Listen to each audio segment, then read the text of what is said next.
시작이 됩니다. 시편은 성경 가운데를 딱 열면 나오는 말씀이 시편입니다. 그러니까 중간이 지나간 거죠. 중간이 딱 끝났습니다. 그리고 이제 우리도 전반기가 딱 마치고 이제 후반기에 들어가지 않습니까? 그런 것처럼 이제 전반기를 마치고 성경도 전반기를 마치고 후반기에 들어서게 되는 거죠. 잠언이라고 하는 말이 뭘까? 잠언.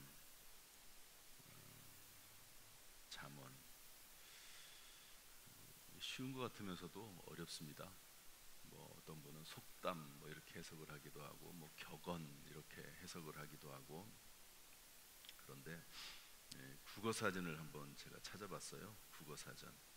그랬더니 이렇게 써놨더라고요. 사람이 살아가는데 교훈이 되는 짧은 말, 이렇게 써놨는데 아주 이해가 아주 잘 되더라고요. 쏙 귀에 들어오더라고요. 우리가 저나 여러분이나 이 세상을 살아나가는데 교훈이 되는 짧은 말. 그러니까 이 잠언서는 앞부분은 조금 그렇지 않지만 뒤로 가면 갈수록 한 절이 하나의 교훈이거든요. 한 절씩 이렇게 딱딱. 그래서 그 자체가 우리에게 주는 교훈들입니다. 이 세상에 살아나갈 때 지혜가 되는 그런 짧은 말들이거든요. 말은 짧지만 한 구절이 짧지만 그러나 그 의미는 아주 큰 그런 지혜의 말씀들이 나와 있는 것이 잠언의 말씀입니다. 읽진 않았지만 1절에 뭐라고 시작하냐면 다윗의 아들 이스라엘 왕 솔로몬의 잠언이라 이렇게 되어 있습니다. 그런데 그 짧은 교훈의 말씀들을 누가 우리에게 줬다고요? 썼다고요? 솔로몬이. 다윗의 아들 솔로몬. 여기에 대한 해석은 여러 가지가 있습니다. 뭐 솔로몬의 이름을 빌어서 이 오랜 동안 역사, 이 솔로몬 시대의 이야기만이 아니고 여러 시대의 아주 좋은 말씀들, 그런 것들을 모아서 썼는데 워낙 솔로몬이 유명하니까 솔로몬의 이름을 빌렸다 이렇게 해석하는 분들도 있습니다. 어쨌든 중요한 것은요, 이것이 성경이라는 겁니다. 솔로몬의 말보다도 사실은 더 중요한 게 뭐죠? 성경이라는 거예요. 성경. 이제는 성령의 감동에 의해서 모아지고 또 성령께서 성경 안에 편입시켰다 하는 거거든요. 그래서 이 잠언서는 모든 성경이 다 그렇지만 솔로몬의 잠언 이렇게 되어 있지만 하나님의 말씀입니다. 그래서 이 말씀, 오늘 본문 잠언 속에 들어있는 이 지혜의 말씀은 곧 하나님의 말씀인데, 이 말씀을 통해서 지혜를 얻으며 살아갈 수 있기를 주님의 이름으로 축복합니다. 하나님은 어떤 분이신가 하는 건데요, 우리 6절 잠언서 2장 6절부터 8절 말씀 읽어보겠습니다. 잠언서 2장 6절부터 8절 다 같이 시작. 대저 여호와는 지혜를 주시며 지식과 명철을 그 입에서 내심이며 그는 정직한 자를 위하여 완전한 지혜를 예비하시며 행실이 온전한 자에게 방패가 되시나니 대저 그는 정의의 길을 보호하시며 그의 성도들의 길을 보전하려 하심이니라. 아멘. 하나님은 여기 어떻게 되어 있냐면 여호와는 지혜를 주시며 지식과 명철을 내시고 완전한 지혜를 예비하시며, 따라합시다. 지혜를 주시며 완전한 지혜를 예비하시는 분, 하나님이십니다. 오늘 잠언서에서 말씀하시는 하나님은 이런 하나님이세요. 지혜를 주시는 분, 완전한 지혜를 예비하시는 분, 이분이 하나님이라고 성경에 기록을 하고 있습니다. 그래서 야고보서 1장 5절 보면 뭐라고 되어 있습니까? 누구든지 지혜가 부족하거든 후히 주시고 꾸짖지 아니하시는 하나님께 구하라. 그리하면 주시리라. 여러분, 하나님은 지혜를 주시는 하나님이신 줄로 믿습니다. 하나님 앞에 지혜를 구해서 얻은 사람이 누구죠? 솔로몬입니다. 솔로몬. 그래서 솔로몬의 잠언이라 이렇게 기록이 되지 않았나 생각이 되는데요, 솔로몬이 하나님 앞에 간절히 1,000번 예물을 드리면서 1,000번제를 쌓으면서 간절히 지혜를 구했더니 그것이 하나님의 마음에 쏙 들었어요. 너 자신을 위해서 부귀 영화를 구하지 않고 원수 죽이기 구하지 않고 백성들을 잘 다스리기 위해서 지혜를 구하는 것이 내 마음에 합하도다. 그래서 지혜를 주시고 그 다음에 구하지 않은 부귀와 또 부와 귀를 주시고, 그리고 하나님의 말씀에 잘 순종해서 따라서 나라를 통치하면 내가 너에게 장수의 복도 주시겠다. 그렇게 약속의 말씀을 해주고 있는 것이죠. 하나님은 지혜를 주시는 하나님이신 줄로 믿습니다. 그럼 하나님께서 우리에게 지혜를 주시는 이유가 뭘까? 이유가 뭘까 하는 건데요. 오늘 성경에 많이 나와 있습니다.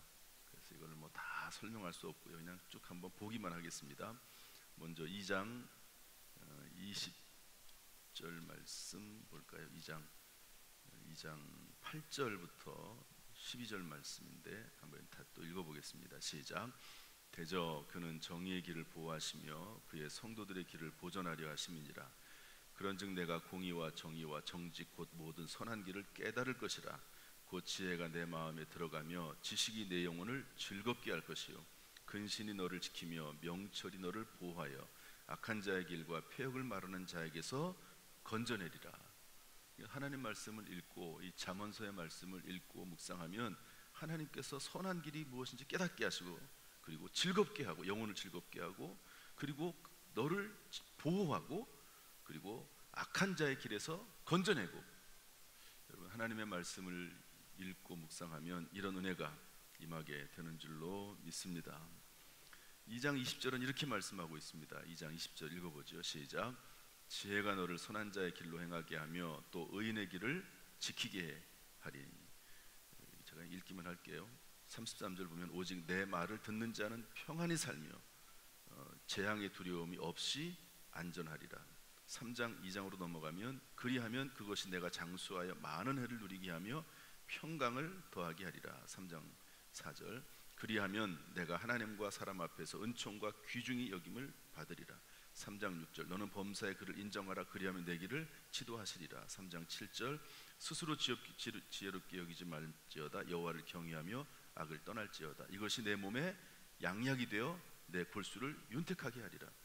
참 놀랍지 않습니까? 하나님의 말씀을 지키고 악을 떠나고 말씀 가운데 하나님을 경외하면 그것이 내 몸에 양약이 된다. 골수를 윤택하게 하리라. 이 골수는 피를 만들어내는 거잖아요. 하나님께서 말씀을 통해서 치료하신다는 말이 성경에 있지 않습니까? 그런 것처럼 말씀을 통해서 치료하신다, 이런 의미도 가지고 있는 것이죠. 그러므로 하나님께서는 이 말씀을 묵상하고 듣고 읽고 말씀에 따라 살도록 하나님 앞에 구해야 된다 하는 그런 말씀입니다. 그러면 오늘 1장부터 4장 속에 나와 있는 구체적인 잠언의 말씀은 뭔가, 물론 지금 말씀드린 내용들이 다 잠언이긴 하지만 명령형으로 쓰여져 있는 하나님의 잠언, 짧은 교훈의 말씀을 좀 몇 가지 찾아보려고 합니다. 먼저 3장 9절부터 10절 말씀 한번 읽어보겠습니다. 3장 9절 10절 다 같이 시작. 내 재물과 내 소산물의 처음 익은 열매로 여호와를 공경하라.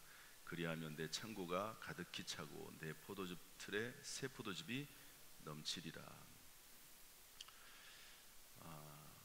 제가 볼 때는 아마 명령형으로 나와 있는 그런 이 잠언서의 첫 번째 내용이라고 저는 봅니다. 내 재물과 내 소산물의 처음 익은 열매로 여호와를 공경하라. 제가 보니까요, 신앙생활을 하다가 몇 가지 이게 거쳐야 되는 과정이 있습니다. 반드시 거치게 되어 있습니다. 그리고 그 과정을 거치지 못하면 신앙이 더 이상 성장하지 못합니다.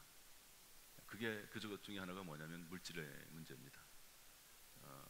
꼭 하나님이 꼭 건드세요. 물질이 주인이냐 하나님이 주인이냐, 이 문제를 건드세요. 반드시 하나님께서 터치하십니다. 이것을 통과하기를 하나님은 원하세요. 하나님의 물질을 뺏어가겠다는 게 아니고 물질의 주인이 누구냐 하는 것을 하나님은 먼저 체크하시고, 그리고 그 부분에 있어서 확실한 사람들에게 하나님은 물질을 주십니다. 왜냐하면 아무리 물질을 줘도 그것을 잘 사용하지 못하면 물질에 대한 주권, 물질의 주인이 누구인지에 대한 그런 확실한 그런 믿음이 없으면 하나님께서 물질을 주시지 않죠. 왜 주시겠습니까? 여러분 같으면 주겠습니까? 자녀들이 있는데 물질을 사용할 줄을 몰라요. 그걸 가지고 있으면 그걸로 방탕하고 죄짓고 하나님 떠나고, 그러면 주겠습니까? 하나님이 꼭 점검하세요. 아브라함에게는 아들이었습니다. 자녀였어요. 아브라함은 물질의 문제는 이미 통과했습니다. 그런데 그게 통과되면 이 자녀의 문제가 또 있어요. 자녀의 문제. 어떤 경우는 하나님이 자녀를 한번 건드십니다. 자녀에 대해서 네가 주권을 인정하느냐, 자녀보다 하나님을 더 주인으로 인정하느냐, 이거 하나님 건드세요. 이거 통과하기를 원하십니다. 그런데 이게 지혜라고 하는 게 지혜, 하나님을 공경하는 모습입니다. 하나님을, 네가 정말 하나님 공경하냐?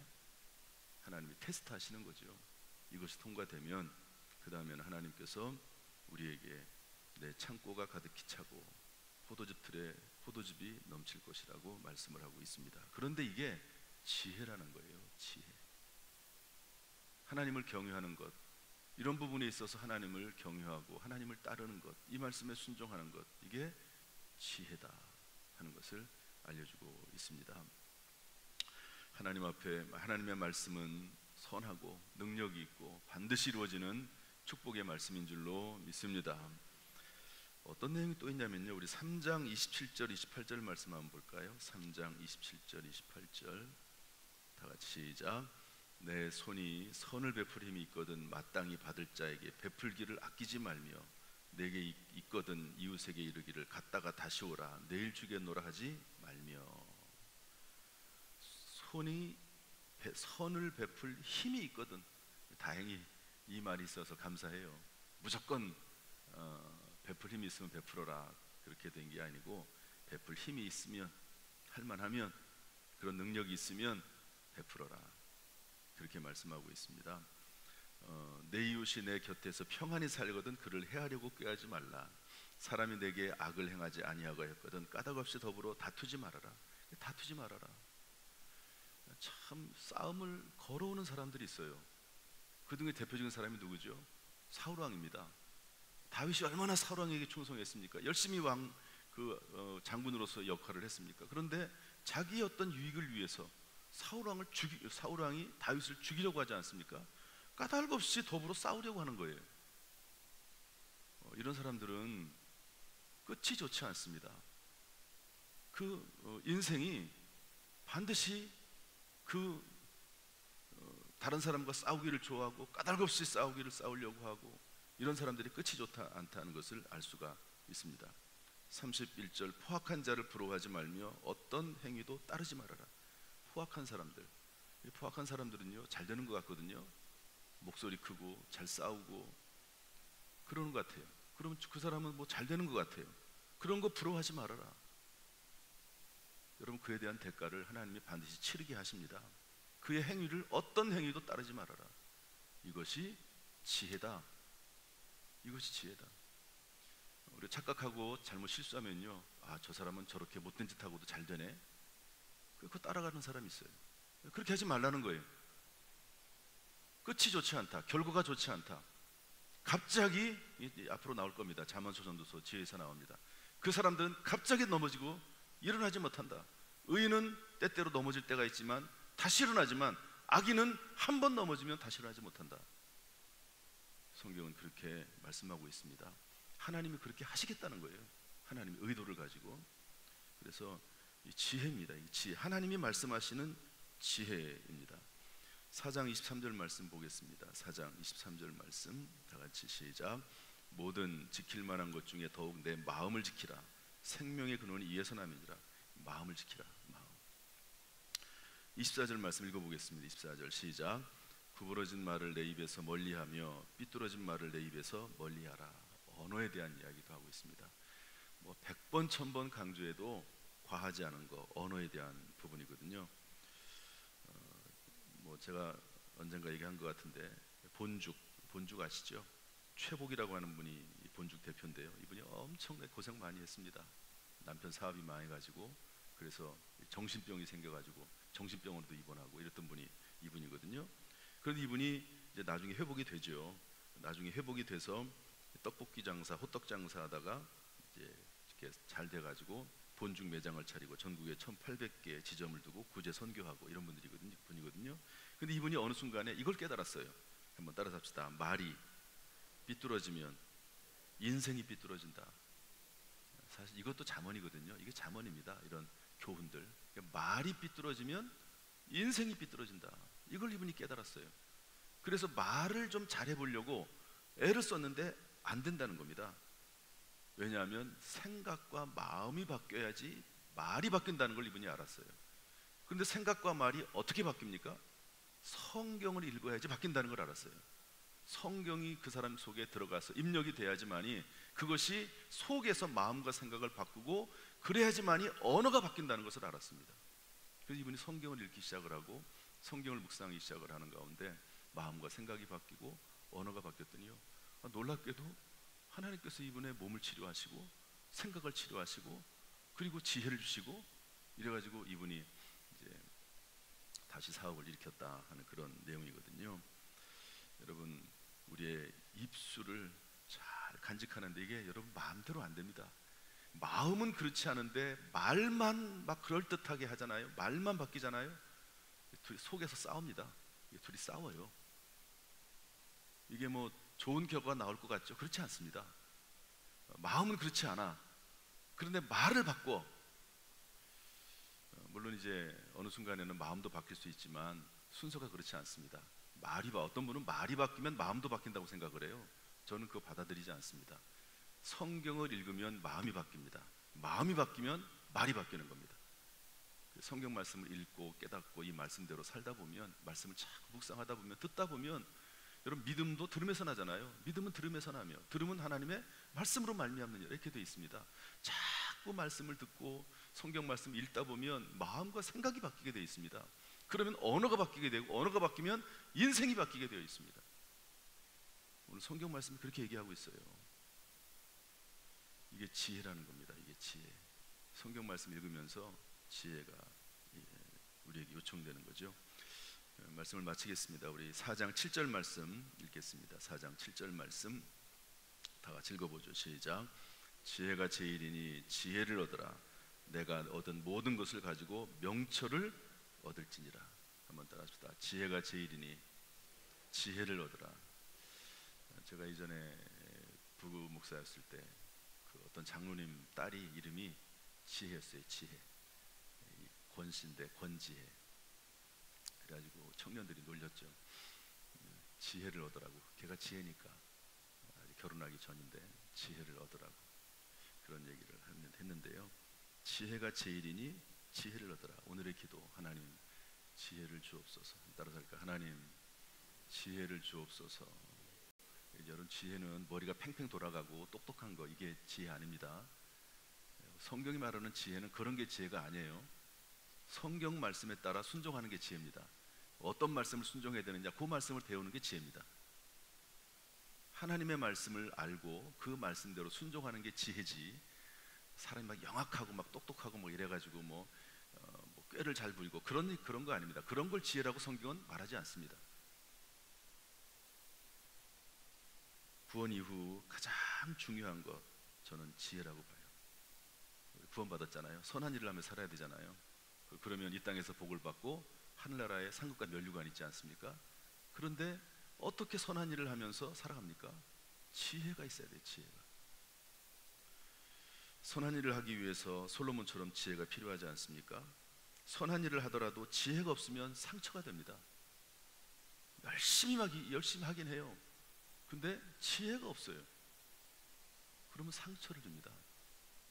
지혜가 없습니다. 또 상처를 또 받아요. 또 나는 열심히 하는데 왜 나를 못 알아주지? 지혜가 없으니까. 지혜는 참 중요합니다. 행복하고 복된 인생을 살려면 지혜가 있어야 되는 거죠. 그래서 지혜를 얻으라. 지혜가 제일이니 지혜를 얻으라 말씀하고 있습니다. 이번 잠언서 뭐 이번 주면 다 끝나요. 잠언서는 뭐 그렇게 길지 않습니다. 좀 넘어가 다음 주 월요일 정도. 아무튼 잠언서를 통해서 우리가 지혜가 무엇인지를 찾고 또 지혜를 얻는 귀한 은혜 시간 되기를 주님의 이름으로 축복합니다. 할렐루야. 기도하겠습니다. 하나님 아버지,